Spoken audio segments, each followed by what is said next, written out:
Ya, a ver, bueno, comentábamos de que esa sección 2 tiene un componente, ¿no? Hasta la semana pasada hablábamos principalmente de la mente de la ética desde una perspectiva más teórica, ¿no? Ya sabemos qué es la ética, ya sabemos qué es lo que sería la propuesta de Sócrates, Aristóteles, Agustín, Kant, ¿no? Sobre cuándo podemos denominar una acción buena. Pero justamente aquí ya empieza el tema, ¿no? Que la ética, al abordar acciones de hombres, acciones, las acciones humanas, requiere una reflexión mayor, no solo sobre la conducta, en este caso ya sabemos, ¿no? Que la conducta buena, ¿no? Es la que, para San Agustín es la que nos dice Dios, ¿no? La conducta buena para Aristóteles es la que tiene al justo medio, ¿no? Pero al ser una acción humana, requerimos también analizar al sujeto que realiza la acción. Es decir, debemos juzgar a lo que hace Juan, Pedro, Mario respecto a la acción, para ver si justamente ese sujeto, que lo vamos a llamar persona, tiene las características que le van a permitir convertirse en algo que llamamos un agente moral, ¿ya? Ahora, como ustedes se dan cuenta, empezamos con el concepto de persona. Y aquí ya vemos una distinción, ¿no? Cuando hablamos de una persona, eh, es algo específico de ser humano. Es decir, no todo ser humano es una persona. O sea, hay personas, hay seres humanos que no cumplen con las características que requiere para convertirse en persona. Hay más seres humanos, hay menos personas. Entonces, no vamos a darnos cuenta y vamos a después de explicarnos, después de repente absorber algunas dudas, vamos a notar que las personas son seres humanos, pero que tienen principalmente dos características y algo que resulta de ambas. En primer lugar, tienen lo que se llama conciencia. Todo ser humano que se convierte en persona tiene conciencia, tiene libertad y por tener conciencia y libertad tienen lo que se llama responsabilidad. Son esas tres características, ¿no? Toda persona moral, todo agente moral tiene conciencia moral, tiene libertad moral y por consiguiente tiene responsabilidad moral. Ahora, ¿cómo entendemos esto? Conciencia moral. Vamos a pensar en lo siguiente, ¿no? El otro día, en un periódico, leía que un niño de 4 años había entrado al cuarto de su papá, había revisado en los cajones, había encontrado una pistola, regresó corriendo al cuarto con su hermanito, se puso a jugar y le disparó a su hermanito. Y lamentablemente lo mató. La pregunta que nos haríamos es, ¿este niño de 4 años tiene conciencia de saber lo que es una bala, lo que es una pistola, lo que es la muerte, lo que es disparar, ¿no? El daño que hace una bala? ¿Tiene conciencia de eso? ¿Puede discernir que al coger un arma está poniendo en peligro real a los seres que están al lado? Lo que nos diría de manera general una reflexión sería que no, ¿no? El niño no tiene esa conciencia, ¿no? No sabe que está haciendo mal al momento de hacer ello. De repente tú dejas, bueno, antes el sueldo lo daban en dinero, ¿no? En billetes. Este, y de repente habías dejado tu sueldo guardado en un cajón. Un niño de 3 años agarra, lo encuentra y lo rompe. ¿Este niño ha actuado mal? No, no, porque el niño no tiene conciencia de que ese papel es dinero y que tiene un valor. Por lo tanto, podríamos decir, ¿no? Que el niño es un ser humano, pero no es una persona, porque no tiene conciencia moral. No sabe distinguir lo bueno y lo malo. Ahora, también podríamos hacer mención de repente a otra noticia. En otra noticia, yo vi de que había habido una persona en la calle que estaba andando desnuda, desgreñado, todo, como se puede decir, sucio, ¿no? Y que esa persona había agarrado una piedra, la había tirado y había caído en la cabeza de una niña. Y lamentablemente la niña estaba en UCI. La pregunta que nos haríamos es, esa persona que vamos a denominarla como un loco, ¿tiene conciencia moral? Entonces, esa situación, ¿no? Que de alguna manera nos hace pensar es que también los locos, realmente locos, ¿no? Porque obviamente puede haber mucha gente que se puede hacer pasar por loco, ¿no? Y querer justamente con ello justificar sus fechorías. Pero de manera general, un loco, un loco no tiene lo que se llama conciencia moral. Entonces, diríamos de que también este loquito es un ser humano, tiene derechos humanos, pero no alcanza a ser una persona moral. Entonces, los locos también quedan excluidos de lo que sería ser una persona moral porque no tiene esa capacidad de discernir lo bueno y lo malo. Ahora, definitivamente también, ¿no? De repente, ¿no? Es una persona adulta ya que tiene síndrome de Down. De repente está en la calle y se empieza a masturbar. Esta persona está actuando mal, tiene conciencia de que es una acción que no se debe realizar en público, o de repente esta situación que tiene de síndrome de Down le impide reconocer esa acción de buena o mala. Entonces también, ¿no? Las personas que tienen algún tipo de síndrome que le impiden cognitivamente tener completo desarrollo para poder tomar y discernir entre lo bueno y lo malo, también sería considerado como alguien que es un ser humano, tiene derechos humanos, pero no tiene lo que denominamos conciencia moral. Entonces, ¿qué es la conciencia moral? Es la capacidad que se tiene que nos permite distinguir las acciones buenas de las malas. Ahora, todo esto entra en una cuestión también, obviamente, de polémica, ¿no? Porque, por ejemplo, ¿no? Estamos hablando desde la ética,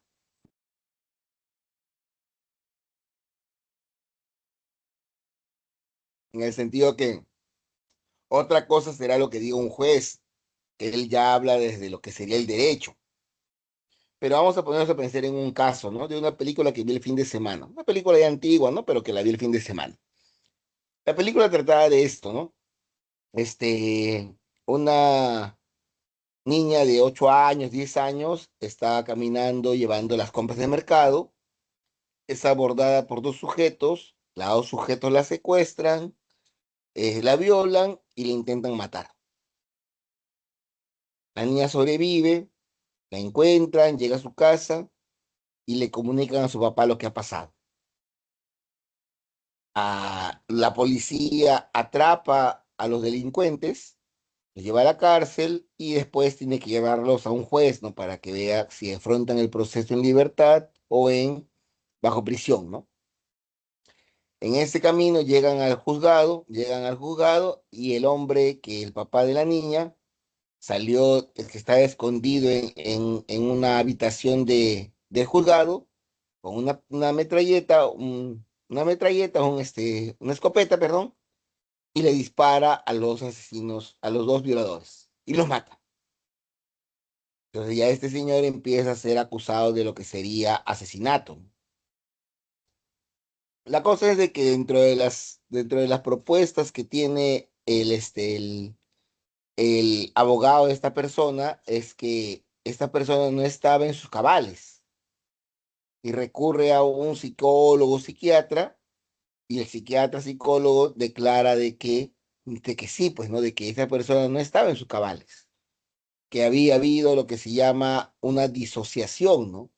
Que producto del dolor, de la indignación, de haber visto a su pequeña de esa manera, no había podido distinguir realmente y solamente estaba actuando enceguecido en un periodo temporal de lo que podríamos llamar un tipo de locura. Bueno, al final quien decide en los juicios en Estados Unidos solamente es el jurado, ¿no? El jurado lo determina como que es inocente. El jurado determina que es inocente, pero la pregunta que nos haríamos ¿es posible que alguien, ¿no? Al margen de la situación habida hecha por estas personas, ¿no? Pueda estar loco, pueda ir a su casa, pueda agarrar un arma, pueda esperar un día, 2 días y tocar y matar a esas personas y que eso quede registrado como que estuvo loco? Según ese psicólogo, sí. Pero entonces nos queda un poquito la reflexión, ¿no? Esto de la conciencia moral requiere, ¿no? También que una persona tenga esa situación de poder distinguir lo bueno y lo malo de manera muy profunda. No es tan fácil como decir ya todo se puede, ¿no? Porque incluso alguna vez también alguien puede pensar, ¿no? Y decir, ¿no? Profesor, cuando uno bebe bebidas alcohólicas, cuando uno ingiere drogas, uno percibe la realidad alterada. Por lo tanto, uno no puede distinguir bajo esos efectos entre lo bueno y lo malo. Entonces, yo la otra vez fui a tomar, este, luego manejé mi auto, atropellé a alguien, pero yo no tenía esa conciencia de saber que estaba haciendo mal, porque el alcohol me nubló. Entonces, yo no he hecho nada malo, éticamente. No, no, porque la conducta mala no se produce cuando él inicia a manejar, sino cuando él toma sabiendo que puede manejar. Entonces, también tendríamos que tener en cuenta eso, ¿no? Para ir analizando cada caso y ver cómo se produce esa aceptación o esa falla de lo que sería la conciencia moral, ¿no? Ahora, peor aún, de repente no es que esta persona, haya estado de repente tomando drogas de manera voluntaria, sino que de repente le pusieron un tipo de drogas, un tipo de sustancia en la bebida y él no sabía que la ha tomado. Sube a su carro pensando que está bien, en el camino se altera sus conductas y atropella a alguien. En el examen va a salir que tiene rasgos de alcohol, pero ese alcohol, el rasgo de alguna droga que le ha impedido actuar de manera ecuánime, pero esa droga no se la él aplicado, sino que ha sido aplicada por otra persona, ¿no? Entonces, nos deja muchas situaciones, como se dice, para pensar qué tanto abarca esto de la conciencia moral, ¿no? Y cómo es que funciona para poder decir que una persona que tenga esa característica de ser un agente moral, como primer requisito, la conciencia moral, ¿ya? Jesús es un oficinista que tiene pareja. Sin embargo, le gusta mucho una nueva compañera de trabajo. Él sabe muy bien que estaría mal engañar a su pareja con la compañera de trabajo. O sea, él tiene conciencia de que está mal, ¿no? Porque obviamente, si no estuviera mal, él iría a su casa y le diría, oye, pareja, mi amor, Sandra, como se llame, ¿no? He conocido a una chica y quiero serte infiel. No lo haces, ¿no? Porque sabes que está mal y lo ocultas más bien, ¿no? Entonces, la conciencia moral significa que tú te das cuenta que algo está mal. El segundo requisito sería la libertad moral. Cuando hablamos de libertad moral, hablamos de que una persona se distingue de un ser humano porque la persona tiene autonomía. Puede tomar decisiones autónomas. Es decir, no tiene ninguna posibilidad de tener una coacción externa. Esa es la primera característica de lo que sería el tema de la libertad moral. Entonces, hay personas que no actúan bajo lo que sería libertad, por lo tanto, esas personas, para la ética al menos, también quedan exentos de un juicio malo o bueno. Otra cosa para el derecho, ¿no? Porque pueden ser acusados de cómplices en el siguiente sentido, ¿no? De repente yo soy cajero de una tienda o soy cajero en el banco y de repente viene alguien y me dice con una pistola, ¿no? O pones el dinero en esta bolsa o te mato. Pues definitivamente yo por cuidar mi vida voy a poner el dinero en su bolsa. Entonces, luego va a venir la policía y me va a preguntar qué pasó. Y yo le voy a decir, me amenazó con una pistola que me iba a matar. Entonces, para la ética, ya esa situación quedaría exenta de un calificativo de bueno o malo. Ya el juzgado verá, ¿no? Si es que soy culpable de ser cómplice o no soy cómplice, pero para la ética, yo estoy actuando bajo amenaza, ¿no? Me llaman y me dicen, ¿no? Yo estoy de repente, yo soy un juez y tengo que fallar para meter a la cárcel a un delincuente. Y antes de entrar a dar la sentencia, me llama alguien y me pone en el teléfono a mi familia y me dice, ¿no? O lo declaras inocente o en este momento matamos a tu mamá, a tu papá, a tu hermano, a tu hijo, a tu esposa, a todos tus seres queridos. Tú decidirás qué haces, pero para la ética, en esas circunstancias, al tú no tener libertad moral, al no tener autonomía, no podría ser considerada como una acción mala o buena. Simplemente estás actuando sin esa condición, ¿no? Que es la condición de libertad. Ahora, también en el caso de la libertad tendríamos que también hacer un análisis, ¿no? Porque en este caso de repente, sí, en este caso de repente estamos hablando de lo que sería el tema de un arma de fuego, lo que me está amenazando. Pues eso es de alguna manera fuerte, ¿no? Ahora, en el caso de que fuera no un arma de fuego, sino que de repente el que vino al banco me enseñó de repente, digamos, un no sé, un martillo. Obviamente yo el martillo puedo retroceder para poder evitar que me caiga, ¿no? O sea, y yo, uy, me enseñó un martillo, tuve que darle toda la plata. No diría, pero realmente tu libertad, tu autonomía estaba en peligro por esa acción. No, sí, no tuve nada que hacer. Entonces, ¿cómo medimos el peligro, no? ¿Cómo medimos el peligro realmente como para saber que hay una amenaza externa que realmente me puede hacer daño? O de repente me dijo, no, si es que no me pones el dinero, voy a decirle a tu esposa que le eres infiel. Tengo estas pruebas. Sea, realmente ya está amenazada tu vida o estás tratando de ocultar algo, ¿no? Entonces, ¿cuál es ese concepto de sentir que mi autonomía está siendo de una manera, minimizada, ¿no? Entonces, ese sería el tema de reflexión en las decisiones morales que tengan que ver con el tema de la autonomía. Ahora, acá hay un detalle adicional, ¿no?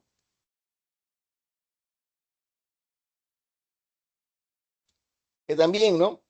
Surge de una reflexión sobre un hecho histórico, pero que nos remite a lo que sería el tema de también expresado de una manera más lúdica en una película, ¿no? Ocurre de que después de la Segunda Guerra Mundial, este, ya cuando tienen como prisioneros a los nazis principales, estos nazis fueron sometidos a juicio, ¿no? En un juicio histórico llamado el juicio de Nuremberg. Entonces, cuando están en juicio estas personas, los abogados, entre otras cosas, argumentaron algo que los dejaría a ustedes para que también lo puedan pensar, a ver qué tanto se ve así, ¿no? Ellos dijeron de que sus acciones no podían ser juzgadas porque ellos habían actuado al amparo de lo que sería la Constitución de Alemania de esa época, porque la Constitución de Alemania de esa época ellos los facultaba para poder tomar digamos, por su propio, por su propia decisión, los bienes de los judíos, poder secuestrarlos, y era lo que mandaba su constitución. Que si ellos no lo hacían, simplemente incumplían la constitución y podían ver afectada su libertad, ¿no? Porque podían ser enjuiciados, denunciados, mandados a la cárcel. Pero los militares dijeron, yo no he hecho nada malo, yo lo único que he hecho es seguir mi constitución. Incluso por ahí también se deslizó las ideas, ¿no? Los argumentos respecto a que este no puede ser considerado malo principalmente por ello. Ahora, el juicio sigue, ¿no? Y ya es la parte legal, ¿no? Pero como reflexión, obviamente, esa parte legal el juez tuvo que discernir, ¿no? Tuvo que decir, ¿no? Pero eh, tú sabes, debes anteponer que es malo quitarle a alguien lo que no es suyo. Tienes conciencia moral de que si no es tuyo, ¿cómo le vas a quitar algo a alguien? Entonces, tú tenías la libertad de repente de poder huir, ¿no? De poder desobedecer, ¿no? De poder, decir, ¿no? No a esa orden que te estaba dando, este dictador, este presidente, ¿no? Entonces, no podemos absolverte de tu culpa simplemente porque tú digas que no lo hiciste por eso, ¿no? Entonces, también la libertad moral exige, ¿no? Una serie de situaciones que nos pongan a pensar acerca, ¿no? De estas situaciones para poder decidir exactamente qué es lo que vamos a realizar. Entonces sería la libertad moral, ¿no? Entonces, cuando una persona tiene conciencia moral y tiene libertad moral, lo que surge en esa persona, en ese agente moral, es tener responsabilidad moral. Esta ya sería una consecuencia, ¿no? Es que ya una vez que uno ya tiene esa conciencia de libertad, perdón, esa conciencia moral y esa libertad de actuar, lo que tenemos que tener claro es que vamos a asumir las consecuencias de nuestros actos.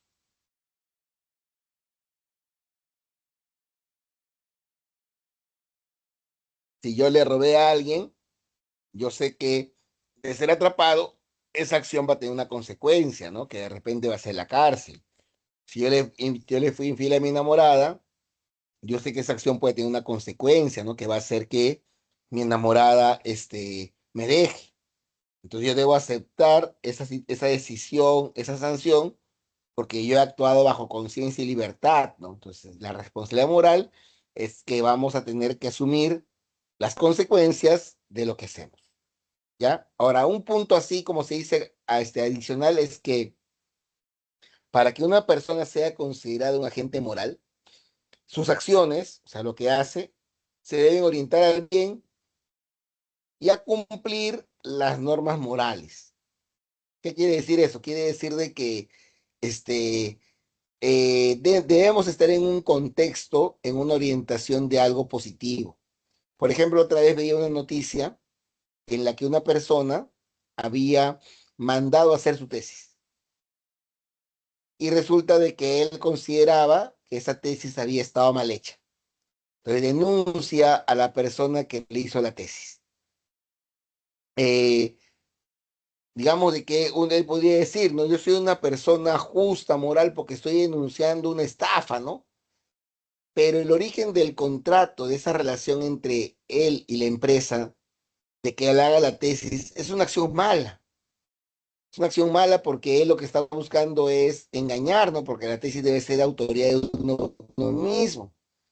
Entonces, en ese contexto, él no podría atribuir una acción buena, el hecho de que él denuncie una injusticia y hacerla pasar como que es algo bueno, cuando el origen de la situación que los relaciona es algo malo. Entonces se requiere estar en un contexto, ¿no? En el que las personas quieran hacer el bien, estén comprometidos con el bien, porque eso va a generar de que esa persona tenga esa capacidad de ser un agente moral que realmente pueda cumplir las normas morales y tenga esa característica de generar ello. Ya, esas son las tres características. Una miradita a las tres, una revisión de 30 segundos, es decir, una pregunta, para pasar al siguiente punto.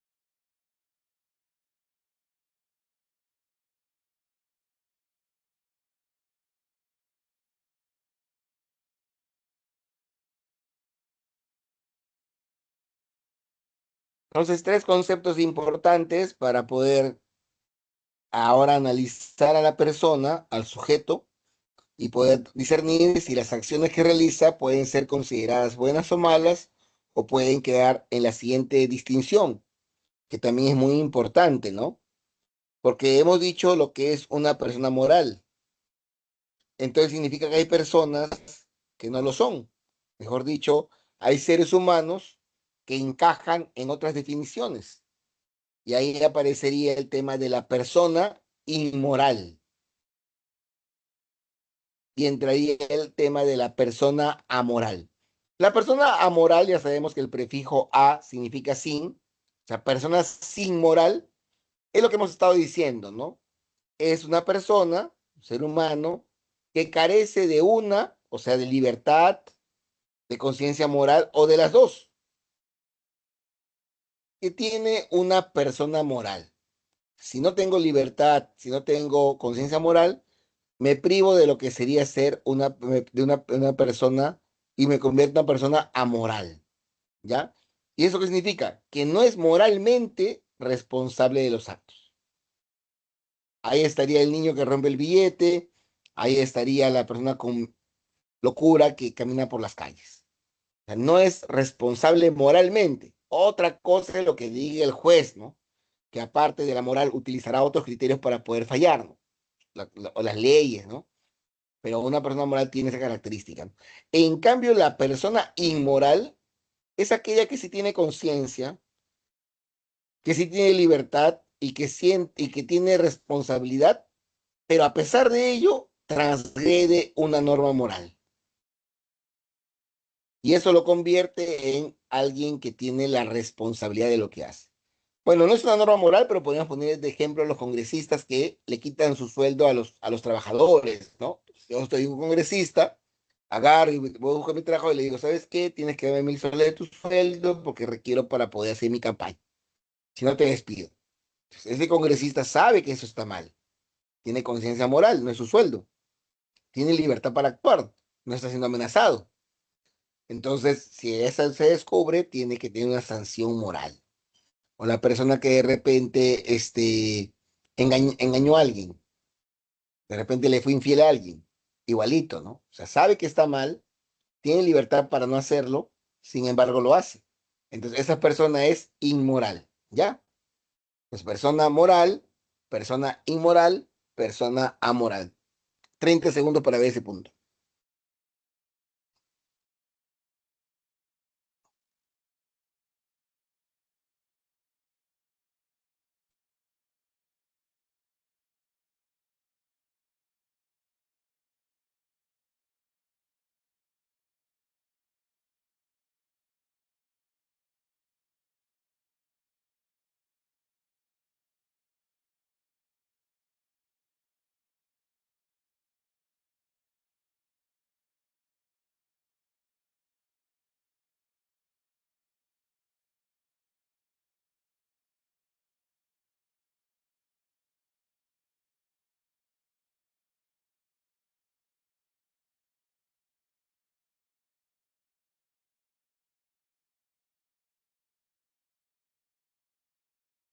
Hemos hablado mucho de lo que es la norma moral.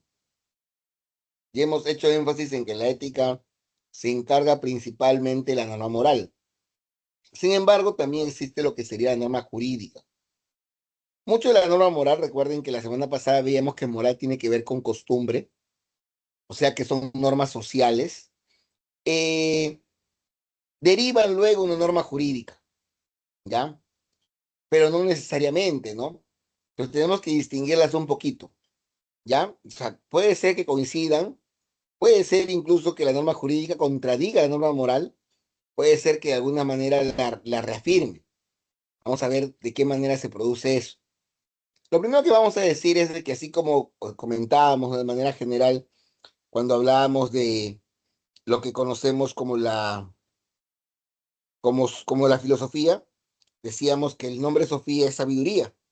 Si alguien se llama Sofía, sus padres le pusieron el nombre seguro pensando en la sabiduría de esa persona, en honor, mejor dicho, ¿no? Ahora, en el caso de norma, porque también es un nombre que tienen personas norma, normas son reglas o mandatos. O sea, es algo impuesto, es algo que se tiene que tener en consideración al momento de actuar. Pues estas normas nos exigen o prohíben que hagamos algo, nos exigen o prohíben que nos comportemos o actuemos de determinada manera.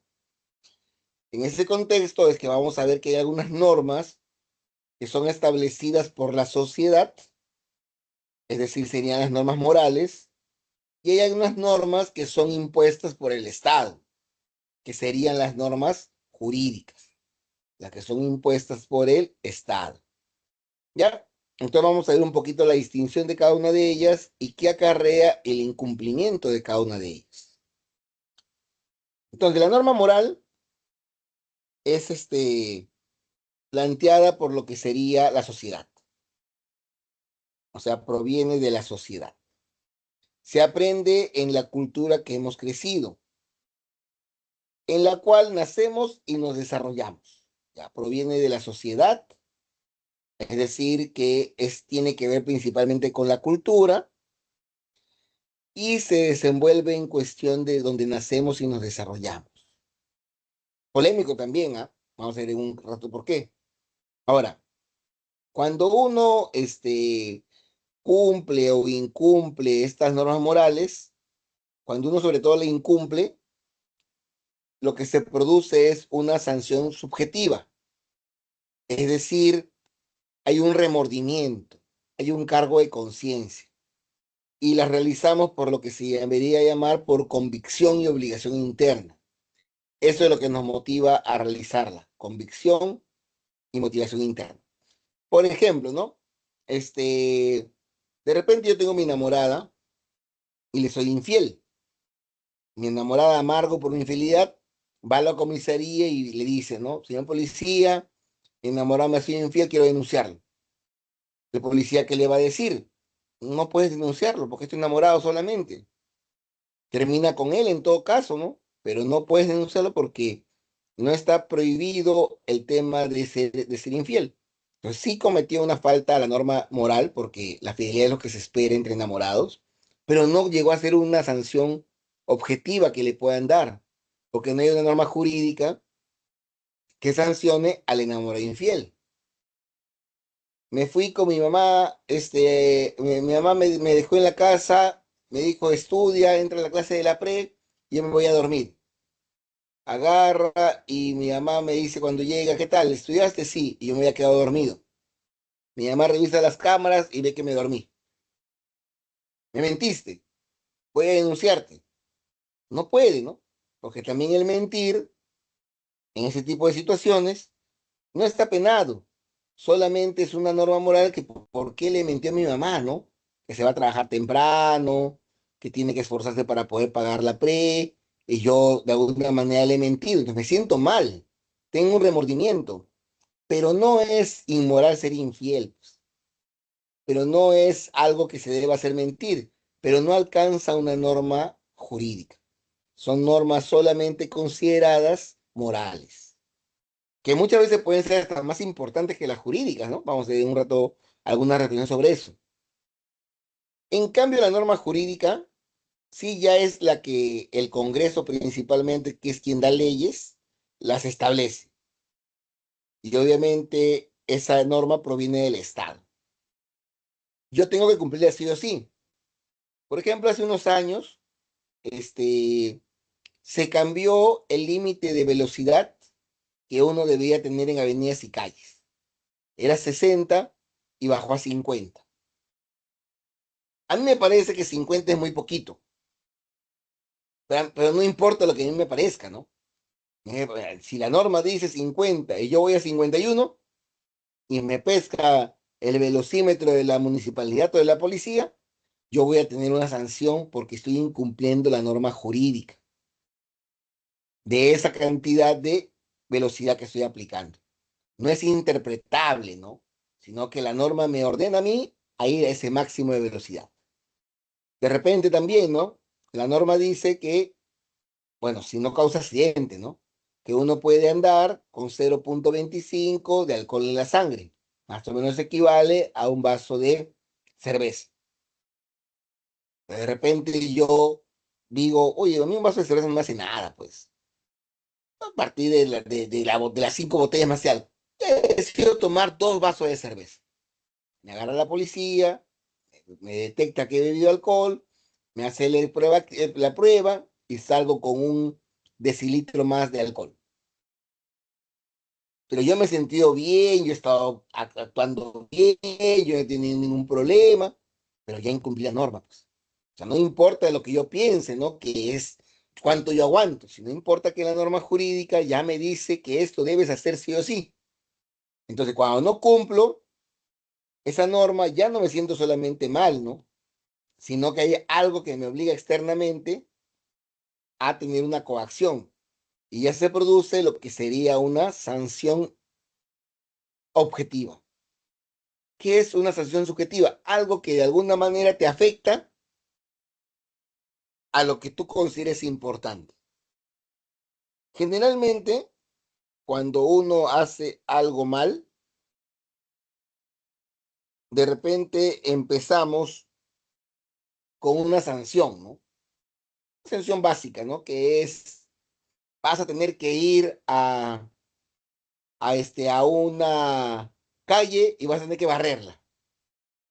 Entonces, hay de alguna manera que tu tiempo te lo toma el Estado, ¿no? Porque estás tú teniendo que hacer algo que tú no quieres hacer, pero el Estado te dice tu sanción va a ser esa, ¿no? Limpiar las calles.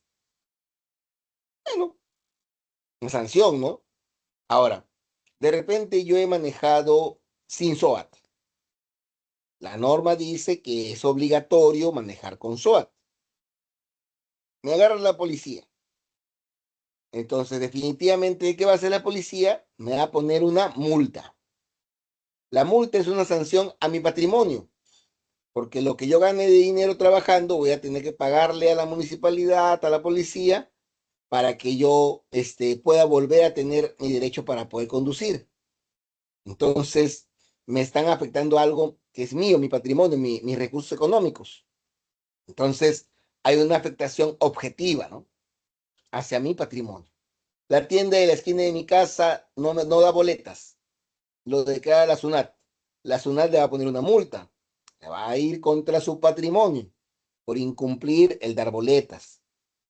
Ahora, si de repente, producto de esa situación en la cual yo he andado sin SOAT, hay un accidente de tránsito en el que yo participo, entonces a esa persona la van a llevar al hospital y cuando quieran activar el SOAT no va a tener SOAT. Entonces voy a generar un perjuicio mayor. Entonces, ¿qué dice la norma? Que si yo manejo sin SOAT y cometo un accidente, ya no solamente es una multa, ¿no? Sino que ya es cárcel. Y la cárcel ya es cuando a mí me privan de mi libertad. Es decir, me están privando de la libertad que yo tengo, ¿no? Para poder hacer lo que yo quiera, para poder desplazarme, para poder moverme.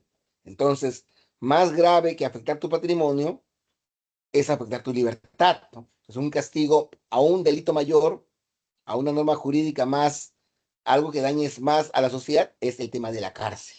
Y obviamente hay ponderaciones, ¿no? No es igual, de repente, vamos a decir así, ¿no? No es igual dejar herido a alguien que matarlo. Obviamente la sanción para dejar herido a alguien va a ser de una cantidad de años, pero si lo matas vas a ser más años, ¿no? Si de repente mataste y encima era tu pareja, feminicidio van a ser más años todavía, ¿no? Entonces, en función del daño que tú procures, aumenta el tema de la libertad que te quitan, ¿no? Los años que te quitan de libertad, ¿no? E incluso, ¿no? En algunos países como en Estados Unidos, cuando te sentencian a la cárcel, te dicen, ¿no? Este señor ha sido sentenciado a 5.500 años de cárcel. Uno dice, pero qué loco, ¿no? ¿Cómo lo pueden sentenciar a 5.000? ¿Quién va a vivir 5.500 años? Pero no es tanto el tema de mostrar, ¿no? Que se va a quedar vivo hasta esa edad, sino la idea es que obviamente ha sido tanto el daño a la sociedad que ameritaría 5.500 años para poder resarcir la pena, ¿no? Entonces, realmente ha sido muy fuerte el daño que le ha hecho a la sociedad y queda, como se dice, como una especie de muestra de ello, ¿no? Ahora, en algunas legislaciones está la norma jurídica, que hay incluso una sanción mayor a la cárcel, que sería la pena de muerte, ¿no? Ya es cuando te sancionan y te quitan esta posibilidad de poder resarcirte, ¿no? Ahora hay un problema, ¿no? Porque te puedes equivocar, ¿no? En el Perú hubo un caso muy sonado de un llamado monstruo de Armendáriz, en el que había una persona que era acusada de haber cometido delitos y que atraparon a alguien, a un reciclador, y lo acusaron de ello y lo mataron. Pero luego se descubre que él no fue. Entonces, ¿cómo de alguna manera puedes resarcir ese daño, no? Si de repente está en la cárcel, lo puedes sacar y le puedes dar una indemnización por el tiempo que lo tuviste ahí de manera injusta. Pero si ya lo mataste, te equivocaste, ya no hay forma de resarcir eso, ¿no? Entonces, pero hay legislaciones que tienen que ver con ello. Incluso una vez, hace poco, ¿no? Veía un caso, me pareció curioso, de una persona que había sido sentenciada a muerte. Cosas que pasan, que pueden ocurrir, no sé si será del todo exacto, pero llama a la reflexión, ¿no?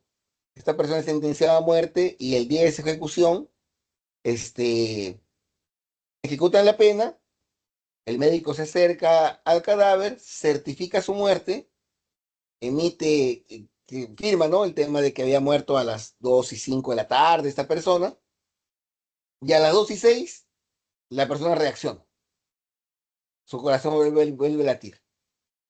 Ya para el día siguiente, ya está bien, pues, ¿no? Ya se recuperó, ya está bien, y su abogado dice, oye, pero él fue sentenciado a pena de muerte y ya murió, ¿no? Ya murió, ya fue declarado clínicamente muerto, el médico ya puso que está muerto, ¿no? Ya está libre, pues, ya está libre porque ya pagó su pena, ¿no?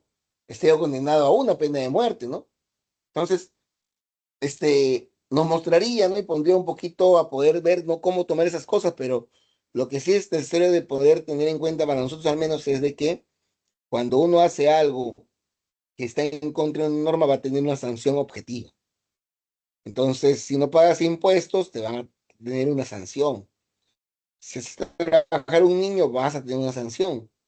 Si tú, porque hace poco también, ¿no? Se veía como, ustedes recordarán un poquito cuando lamentablemente a dos jóvenes, un empresario les había dado trabajo, pero los había encerrado en un contenedor para que no se escapen y no se lleven las cosas.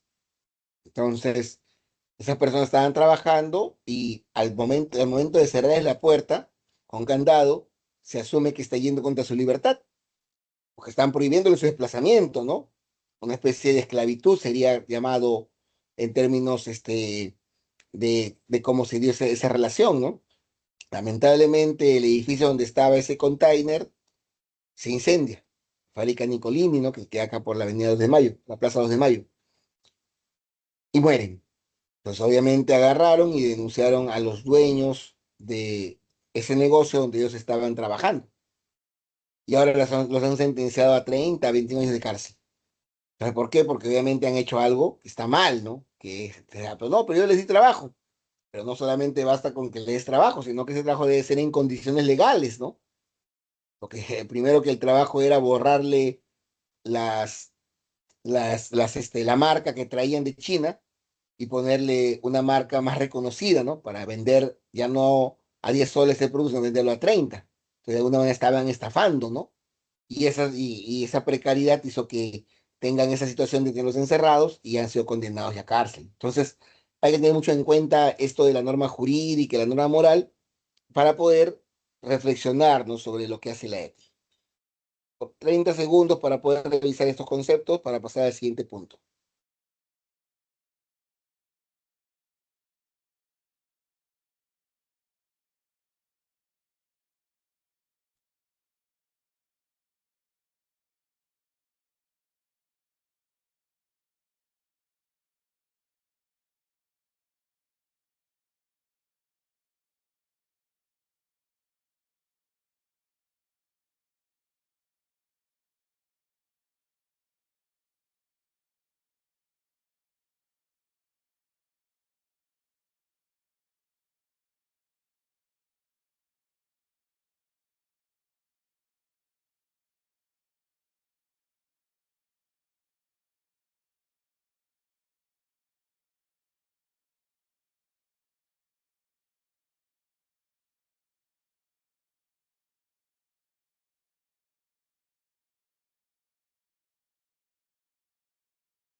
Ahora pasaremos a reflexionar en lo que hemos llamado los valores éticos fundamentales.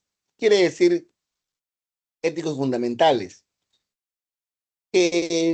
La reflexión de la mayoría de filósofos, no de todos, porque no hay uniformidad, es que estos valores son fundamentales porque ayudan a cohesionar la sociedad, ¿no? Porque ayudan a poder garantizar una convivencia pacífica y armoniosa, ¿no? O sea, son realmente importantes para hacer que las personas estén, como se dice, viviendo en paz, ¿no? Entonces, son principalmente cinco, ¿no? Como les digo, también como todo en estos temas de filosofía, a pesar de la pretensión de universalidad, pueden causar cierta polémica, ¿no? Así que vamos también a presentarlos, pero también vamos a darle su contenido polémico, ¿no? Que está detrás de ellos para ver también ustedes cómo reflexionan a partir de ciertas situaciones donde los valores pueden estar puestos, ¿no? En una especie de situación que lo involucra. Entonces son cinco: dignidad, igualdad, justicia, solidaridad y libertad. Vamos a ver por aquí. Esta palabra dignidad ya la encontramos, ¿no? ¿Se acuerdan ustedes que la semana pasada la veíamos cuando revisábamos a Kant y decíamos que Kant decía que el hombre es un fin en sí mismo, tiene valor intrínseco, nunca es un medio? Ese ya está aquí, ¿no? El valor que hace al hombre un fin en sí mismo y poseedor de un valor intrínseco y de un respeto máximo. O sea, lo que más vale es el hombre. Y todo hombre es un fin en sí mismo, ¿no? Nunca es un medio. No se debe tratar a los hombres como un medio, sino es un fin en sí mismo. Vamos a pensar, ¿no?, una problemática que podríamos tener en cuenta a partir de esto. ¿Qué quiere decir? Que un hombre vale solamente por tener la condición de hombre. Vamos a poner este casito. De repente estamos en un barco y el barco se va a hundir. Y yo solamente puedo rescatar, digamos, 100 kilos aparte de mi persona para poder salir del barco. Y tengo un cofre lleno de oro, de alhajas valiosísimas, que pesa 100 kilos, o puedo llevar a mi mamá. De repente yo digo, bueno, definitivamente, si solamente tengo que elegir entre mi mamá y el cofre de oro, yo voy a llevar a mi mamá, ¿no?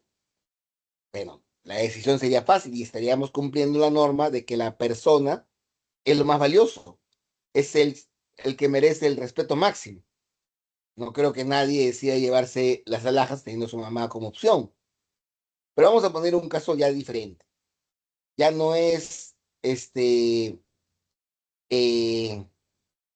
mi mamá, sino es un desconocido. Me llevo el dinero al desconocido. Bueno, habrá muchas consideraciones, ¿no? ¿Qué desconocido es? De repente es un violador. Entonces, ¿qué diría Kant cuando nos habla de la dignidad? Nos diría que así sea un violador, el solo hecho de ser persona hace que tenga un valor, porque esa persona no es valiosa por lo que hace o por lo que no hace o por lo que deja de hacer, sino tiene un valor en sí mismo. El concepto de dignidad involucraría, ¿no?, que salves al violador, porque si no estarías yendo contra esa máxima que nos dice que el hombre es lo más valioso, al margen de lo que pueda haber cometido, ¿no? Entonces nos deja en pensamiento, ¿no?, este cumplimiento de la dignidad, ¿no?, como algo que requiere que valore la vida humana como lo más valioso. De repente solo puedo salvar a mi perrito o a un desconocido. No puedes salvar a tu perrito, ¿no? Tienes que salvar al desconocido, a mi perrito o a un violador. Tengo que elegir al violador, ¿no? Según esta propuesta, ¿no? Porque nos dice que el hombre tiene un valor en sí mismo, no por lo que hace, por lo que no hace, por lo que tiene, por lo que no tiene, sino es un valor en sí mismo. Entonces, la dignidad tiene que ver con ello, ¿no? Con mostrar, ¿no?, que hay esa necesidad de poder considerar al hombre como un valor en sí mismo que merece el máximo respeto. Nunca va a ser un medio, siempre va a ser un fin, ¿ya? La igualdad es el valor que reconoce que todos los hombres poseen los mismos derechos. Es decir, que no se debe prohibirle algo solamente por su situación en la cual puedan tener de repente diferente raza, diferente sexo, diferente religión, diferente creo político, diferente clase social, y diferente situación económica. Ahora, pensemos en muchas cosas. Primero, bueno, obviamente cuando vemos que en la discoteca a alguien le dicen tú no puedes entrar porque no tienes estas características que yo busco, está mal, ¿no? Va contra la igualdad. Pero pensemos en lo siguiente, ¿no? Este, polémicamente hablando, obviamente, ¿no? No es que uno esté en contra, a favor, simplemente como para poder tener en cuenta esto, ¿no? A ver, pues, este, si de alguna manera tenemos una igualdad, eh, ¿por qué se sanciona más al hombre que mata a su pareja y se le llama feminicidio que a la mujer que mata a su pareja? Si de alguna manera ambos han cometido un homicidio. Entonces, vemos, ¿no? De que de repente, si bien es cierto, el concepto de igualdad es un concepto positivo, puede traernos ciertas polémicas en función o de repente ciertas excepciones por una cuestión de repente de dominio, de fuerza, de social, ¿no? De frecuencia de repente, ¿no? Pero ambos han cometido homicidio. Sin embargo, la sanción para un tipo de homicidio, un ejecutante del homicidio, es diferente a la sanción para otro ejecutante del homicidio. Entonces, nos muestra un poco, ¿no? Acerca de situaciones que deberíamos también tener en cuenta en el sentido de que una igualdad total, ¿no? También podría generar, ¿no? Lo que sería algún tipo de injusticia, ¿no? Que va de la mano con el siguiente, ¿no? Entonces, que nos queda un poquito para el tema del pensamiento, ¿no? También podríamos verlo, ¿no? En el tema de repente de la igualdad, en el sentido por ustedes podrían decir, ¿no? Por eso, pero si yo, un examen de admisión de repente, ¿no? ¿Por qué yo pago más por ser de colegio privado que ser de colegio público?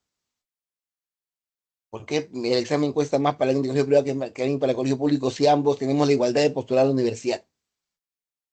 Entonces, pues, teniendo en cuenta la igualdad, ¿no? Ambos somos jóvenes que queremos estudiar, ¿no?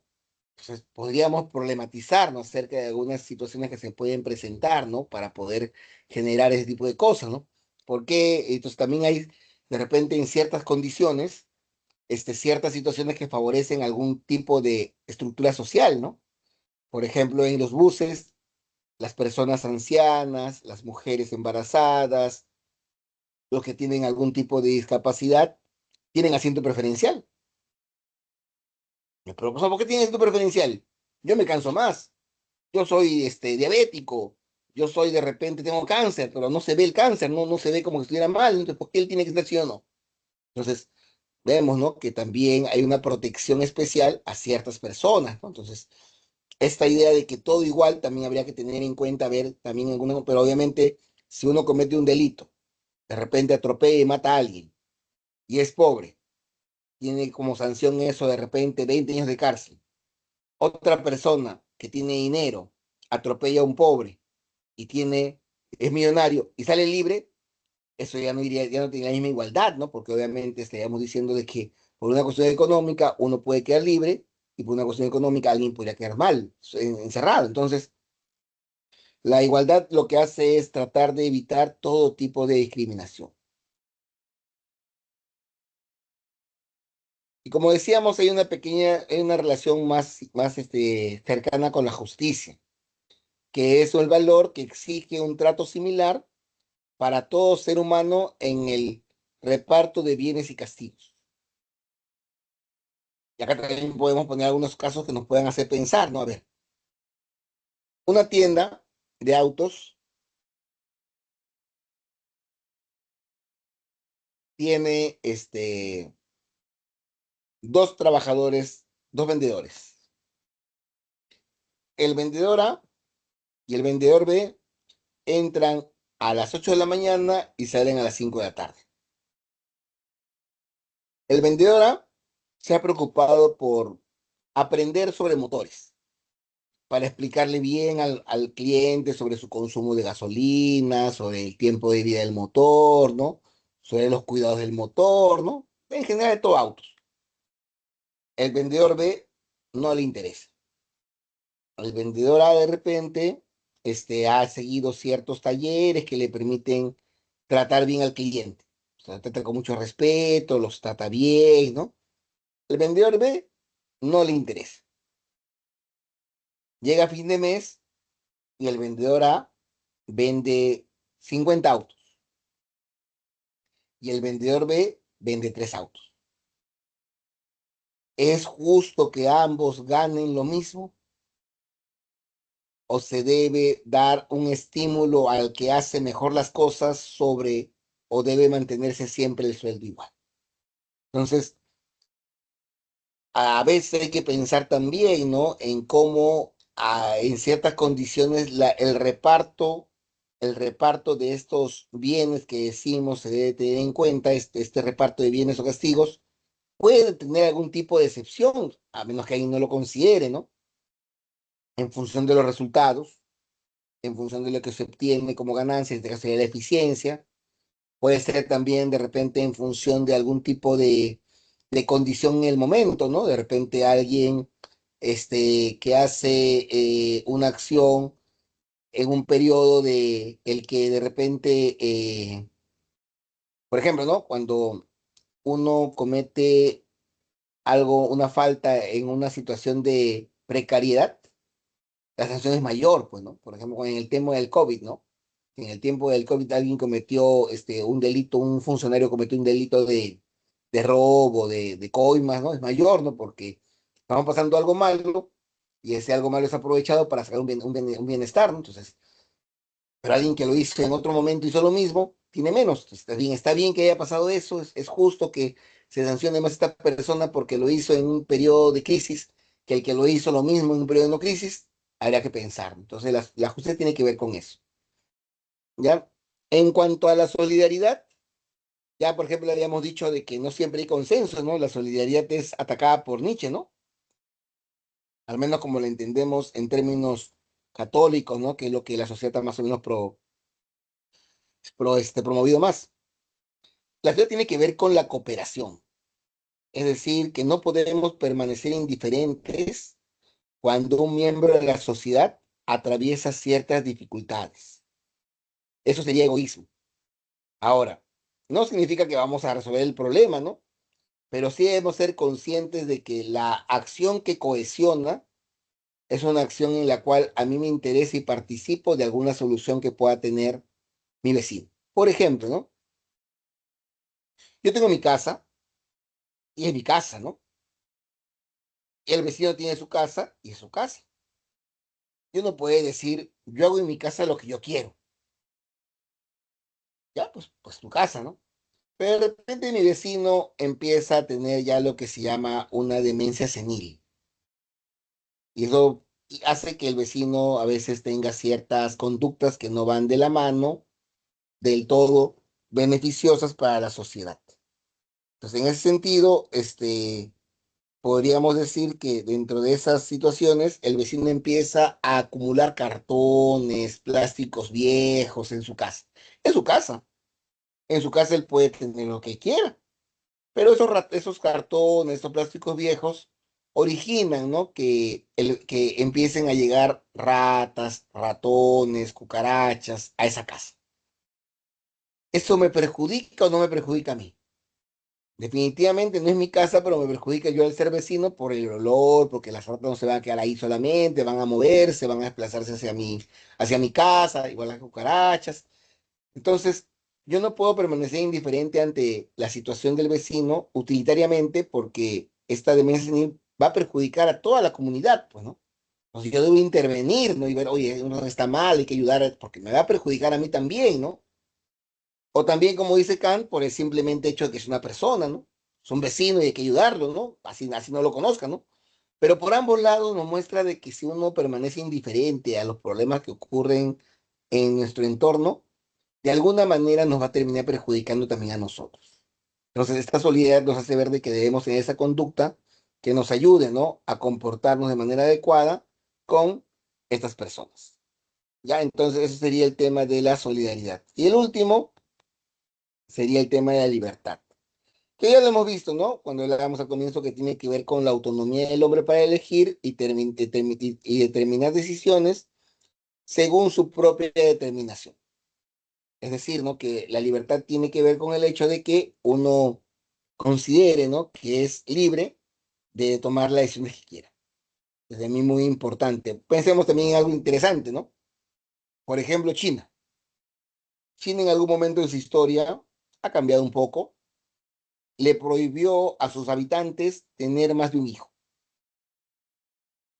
Que si tenía dos, el Estado podía quitarle ese hijo, generalmente no lo mataba, ¿no? Obviamente lo que hacía era o bien volverlo militar o bien volverlo deportista, ¿no? Pero ya no tenía contacto con su familia, simplemente se lo llevaban y ya el Estado chino se encargaba de ver qué hacía.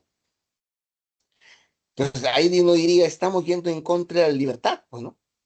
Uno puede tener la cantidad de hijos que quiera, pero digamos de que China en su forma de entender su desarrollo se daba cuenta que si seguía una población tan numerosa iba a terminar colapsando, ¿no?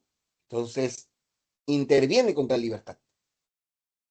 Entonces eh, podríamos también decir, ¿no? Oye, pero de repente ponerle ciertos topes, y estamos hablando de libertad, digamos, de algo tan cotidiano y tan de repente hasta que no podríamos decir que es malo en sí, ¿no? Tener hijos, ¿no? O sea, no estamos hablando de libertad de poder este, poner mi carro en la calle, ¿no? Porque pues, sería más polémico. Pues yo quiero poner mi carro en la pista de fuera de mi casa, ¿no? Porque no tengo cochera. Ya, pues mi libertad, ¿no? No, porque ese espacio es público. Ahí sí uno diría, pucha, no, pues no puedes tener esa libertad porque estás yendo contra el beneficio público, pero entre comillas, o de repente, no, profesor, la libertad de quitarte de que ya no puedas, que ya no hayan cigarros. O sea, vamos a hacer una ley que ya se prohíban los cigarros del todo.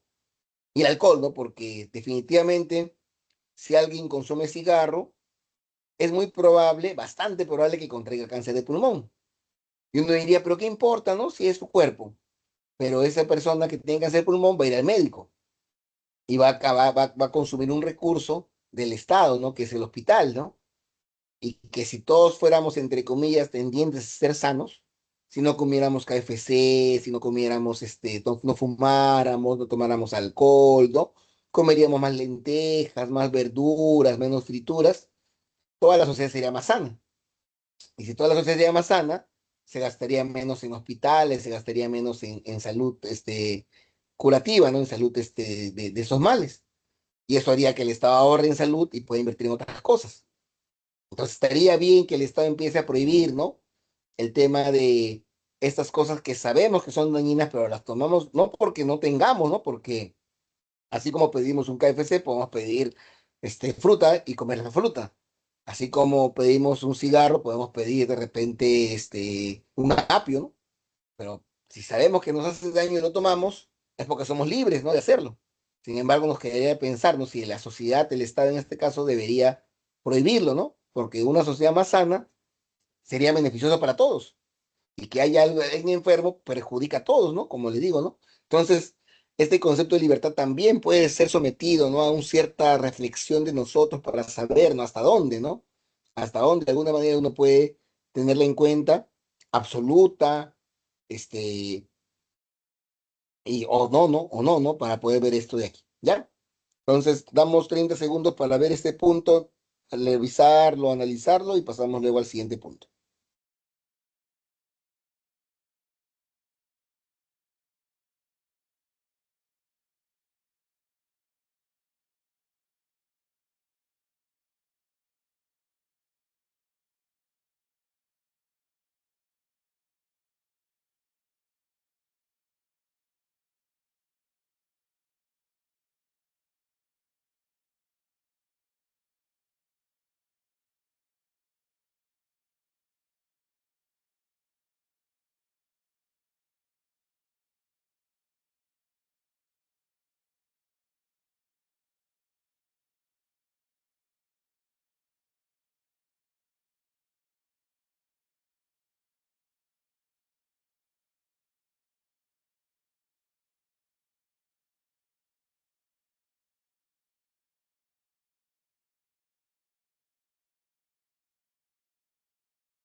Ya el siguiente punto es el dilema ético. Ustedes ya sabemos, ¿no? Que el prefijo di se aplica, ¿no? Para una especie de disyuntiva, ¿no? Dos caminos.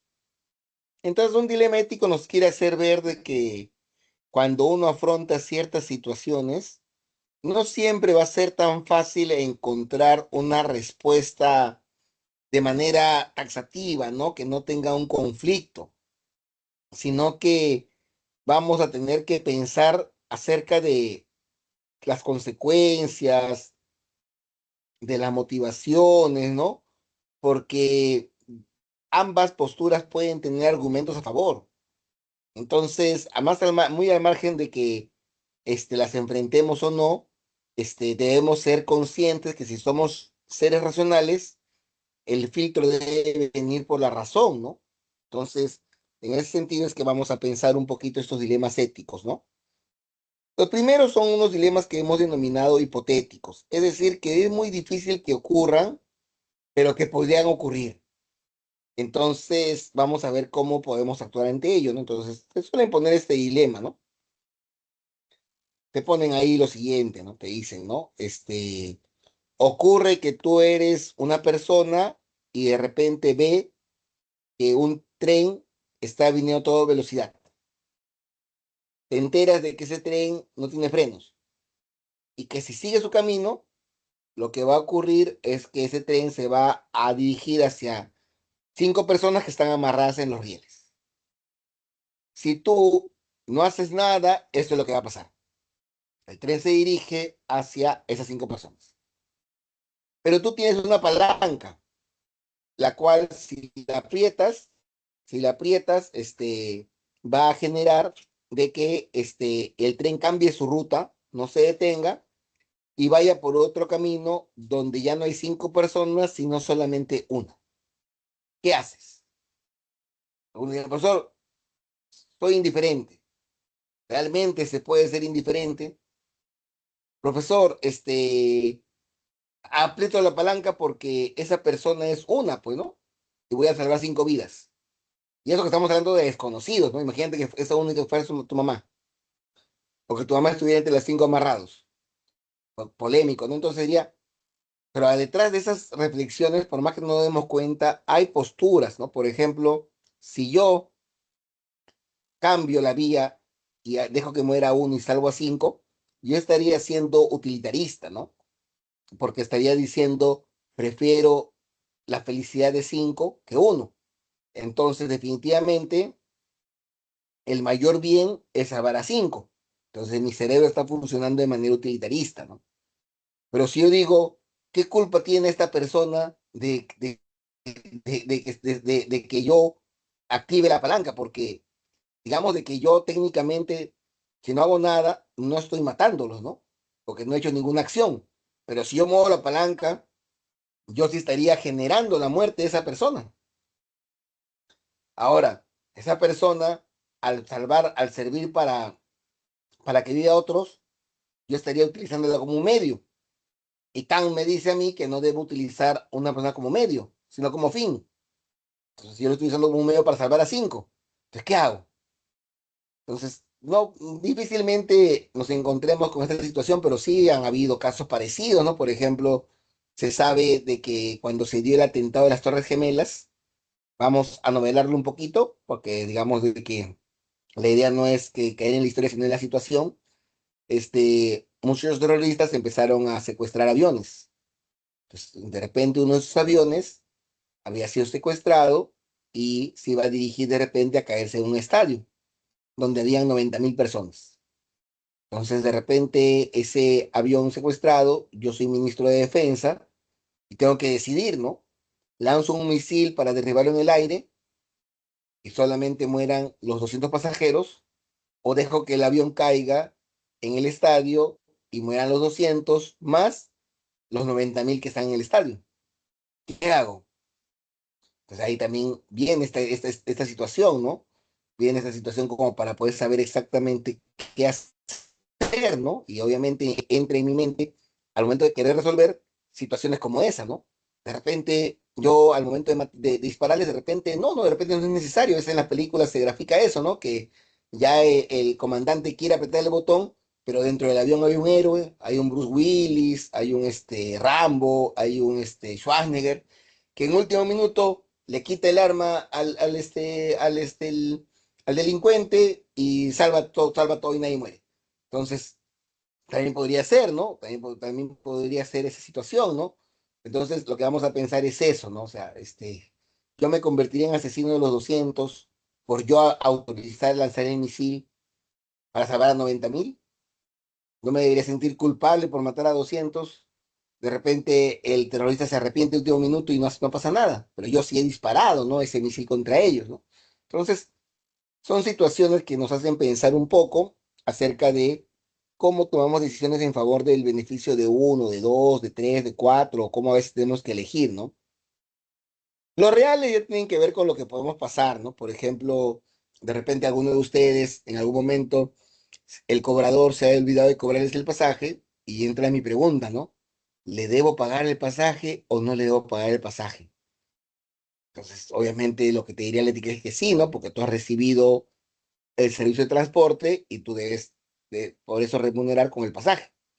Pues tienes que pagar el pasaje, no me puedo hacer el dormido, o de repente me dan un vuelto equivocado y yo me quiero quedar con el vuelto, o de repente veo que a alguien se le cae dinero y yo quiero saber si me lo puedo quedar o se lo puedo devolver. Pero definitivamente en esos dilemas entran complicaciones, ¿no? De repente eh, el vuelto yo lo quiero para comprar un medicamento, ¿no? Para que alguien no muera. Porque alguien dirá, no, quédate con el vuelto, ¿no? Porque al fin y al cabo es más valioso salvar una vida que de repente haya una dificultad con un vuelto. O de repente, no, tú tienes que dar sí o sí porque es la acción necesaria, como dice Kant, ¿no? Kant es más radical, ¿no? Entonces también, ¿no? Podemos pasar ese tipo de cosas como para poder generar esa situación, ¿no? Así que tengan en cuenta como los dilemas éticos reales. Pensamos sobre eso un ratito y pasamos al último tema que son los dilemas éticos contemporáneos. 30 segundos.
Ya, vamos al último punto que tiene que ver con lo que son los dilemas éticos contemporáneos. ¿Ya? ¿Por qué le llamamos así? Porque, digamos, surgen un poco en esta última etapa de la historia y que a pesar que de repente ya tienen muchos años también en boga, no se encuentra una respuesta, ¿no? Que satisfaga a todos, sino que siempre entra en polémica lo siguiente, ¿no?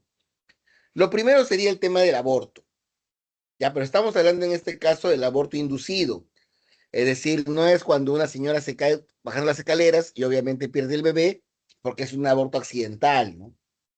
Tampoco es un aborto en el cual el médico detecta que la mamá está en riesgo de morir y obviamente prefiere la vida de la madre que la del feto que puede estar con algún tipo de dificultad o para resistir lo que sería el embarazo, ¿no? Entonces, el aborto inducido es una irrupción del embarazo de manera deliberada. Así entendámoslo, por favor, ¿no? No es cuando hay un accidente, cuando hay algo que puede haber ocasionado de manera involuntaria. Entonces, muchas personas, califican el aborto como bueno, otros consideran como malo. Ahora incluso, ¿no? Hay gente que lo considera como bueno, ¿no? Por el tema que de repente, es la libertad que tiene la persona, ¿no? O sea, ni siquiera es indiferente, entonces, bueno, algunos consideran hasta que se debe promover, ¿no?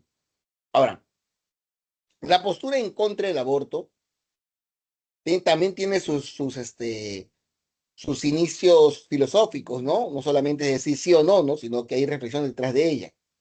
Esta postura en contra está presentada por un señor que se llama Robin Spearman, principalmente, ¿no? Quien empieza a considerar lo siguiente, ¿no? Y la pregunta sería, ¿desde cuándo se considera que una persona existe? Y de repente la respuesta que más se da es el tema de la coincidencia con los católicos, que dicen que la vida empieza en la concepción. Es decir, cuando se junta el espermatozoide con el óvulo, ahí empieza la vida. Así que cualquier situación, ¿no? Que atente contra ese pegado de espermatozoide con óvulo va a ser considerado como algo malo. Y bueno, ¿no? Ahí también habría un rasgo aristotélico, ¿no? Porque ¿qué nos está diciendo? Definitivamente, cuando el óvulo se junta con el espermatozoide, no hay una persona. No hay manos, no hay ojos, no hay cabeza, no hay conciencia, no hay pulmones, no hay nada, ¿no? Es un día, ¿no? Hasta el mes no hay nada prácticamente, ¿no? Pero ¿qué nos está diciendo?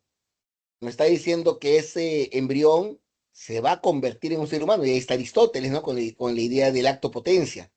Este embrión está en potencia de convertirse en un ser humano, en una persona, en un niño, en un adulto, y si yo lo corto, estoy atentando contra esa vida futura, contra ese niño futuro. Entonces, de esa manera se dice, ¿no? Que obviamente lo que estamos previendo es el tema de que debemos, en principio, siempre promover el derecho a la vida. Es el principal derecho. Entonces, se debe garantizar la vida del niño. Entonces, la vida se empezaría con la concepción, ¿no? Ahora, en cambio, las posturas que están generalmente a favor del aborto, donde vemos que de repente destaca un señor que se llama un filósofo, mejor dicho, ¿no? Que se llama Peter Singer, quien ha dado mayores argumentos racionales para esto, empieza diciendo, ¿no? Dice, ¿no? Quienes cuestionan el aborto plantean, ¿no? Es malo matar a una persona inocente. Un feto humano es una persona inocente. Por lo tanto, es malo matar a un feto humano.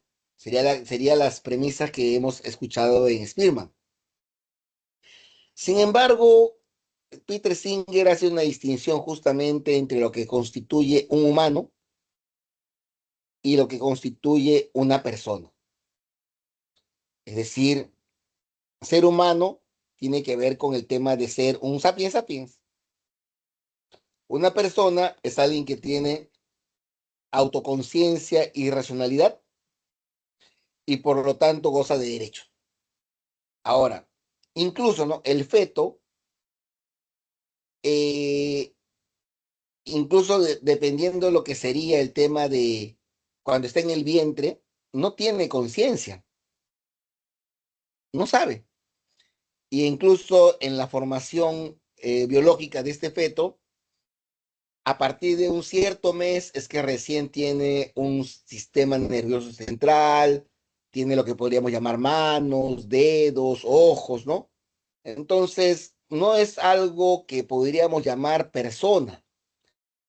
Entonces, no es algo que tiene derechos. Quien tiene derechos es la madre, quien sí es persona. Entonces, la madre tiene todo el derecho de decidir qué hace con ese ente, ser o pues este feto que tiene dentro. Ahí entraría muchas polémicas, ¿no? Según esta visión, al menos en lo que estamos revisando en este momento, hablaríamos de todo el momento del embarazo.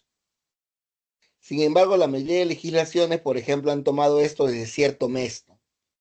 El embarazo hasta el cuarto mes, porque ya considera de repente que a partir de una determinada fecha ya se empiezan a formar ciertos órganos, sí habría dolor, ¿no? Sí se experimentaría, si hay un sistema nervioso, así sea renal, ya se podría causar, sentir la causa de daño, ¿no? Porque al comienzo, como decíamos, era como algo más chiquito que un lunar, ¿no? Mucho más chiquito que un lunar, donde está junto un espermatozoide con un óvulo. Y ese chiquitito va creciendo, va formándose, va formándose, pero tiene esas características, ¿no? Entonces, tendríamos que pensar acerca de si desde cuándo son personas y por lo tanto para esta visión, solamente las mamás deberían tener en cuenta el tema de la posibilidad de abortar, ¿no? Y el segundo dilema ético es la eutanasia. La eutanasia es también polémica.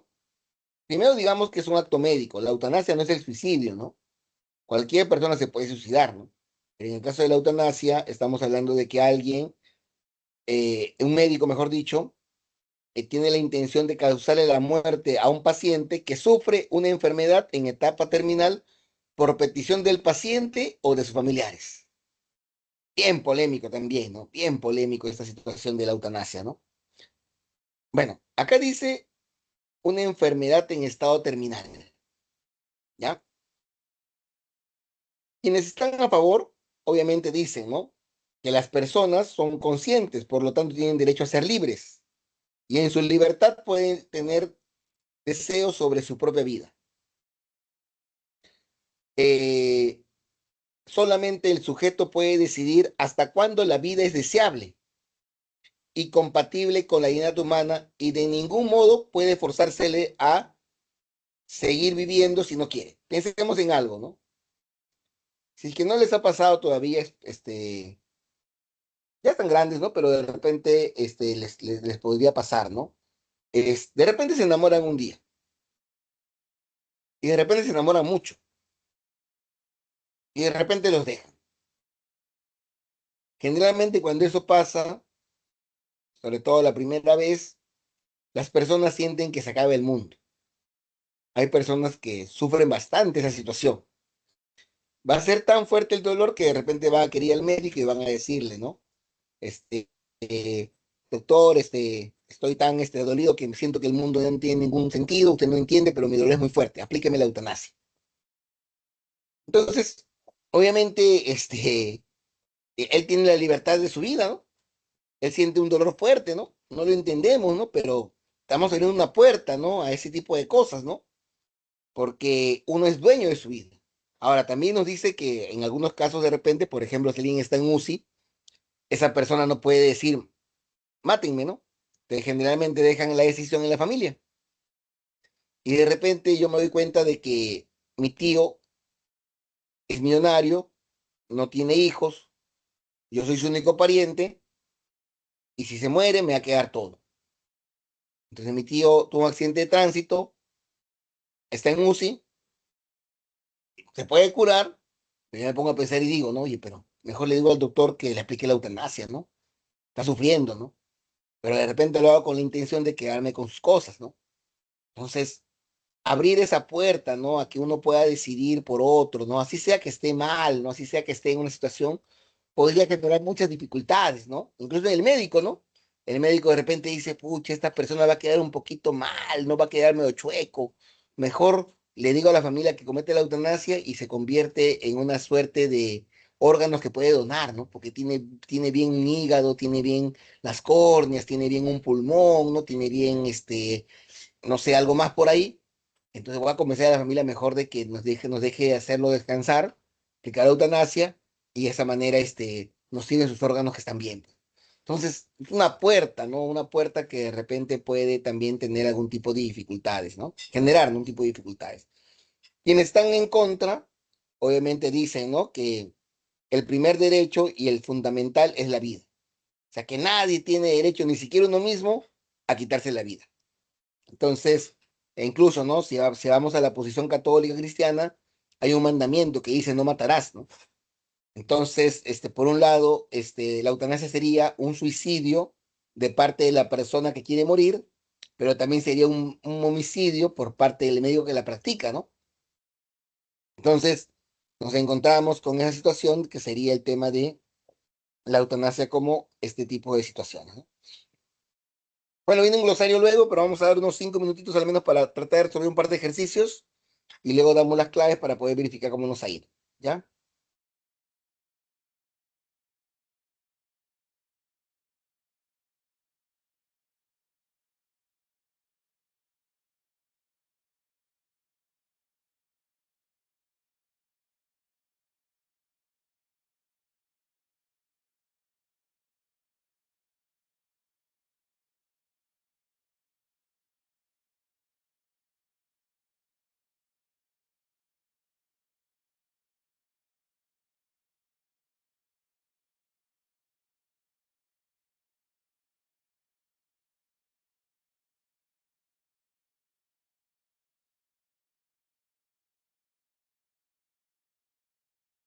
Ya jóvenes, entonces pasamos a ver un poco de los ejercicios.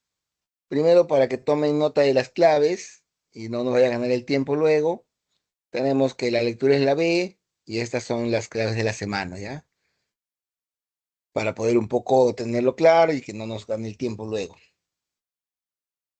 Ya, ahora, ya yendo un poquito a las preguntas en sí,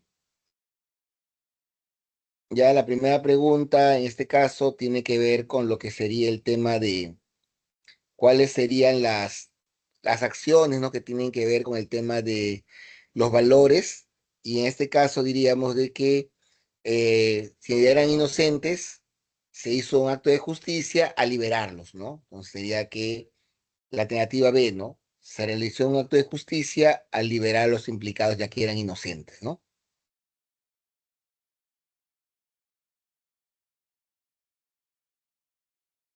En el caso de la 2 que nos pide que hagamos una suerte de completar espacios, ¿no? La característica sería que el primer dilema es considerado hipotético, ¿no? En el caso de Raúl, es un dilema que podría ser considerado real, ¿no? Algo que es posible que ocurra y algo que es muy difícil, que muy difícilmente ocurra, ¿no? Alternativa D. En la pregunta 3 que nos dicen justamente de cuáles serían las posturas en contra y a favor del aborto, en el caso de la D, vemos que Ana coincide con Singer y Lucía coincide con Splitman, ¿no? Sería la alternativa D también, ¿no? Tenemos luego el caso de el doctor Ramírez y en una perspectiva utilitarista de intentar salvar la vida del anciano, ya que es la que tiene mayores posibilidades de éxito, ¿no? La alternativa D. En el caso de la 5 que nos piden que tengamos en cuenta el tema de los valores, sería la alternativa B, ¿no? Ya que estaríamos hablando en esta situación de algo que pretende considerar como un medio, ¿no? Al ser humano. Eso tiene que ver con el tema de la dignidad, ¿no? El valor en sí mismo. En el caso de las 6 de Ana como enfermera, en la norma moral se infiere del texto que ha cometido una infracción moral y siente culpa, ¿no? Recuerden que la norma moral no nos lleva a una situación de sanción objetiva, sino una sanción de remordimiento, ¿no? En el caso de las relaciones, la que incluye la que tiene la respuesta sería la alternativa B, conciencia moral, entendimiento, Sería el otro,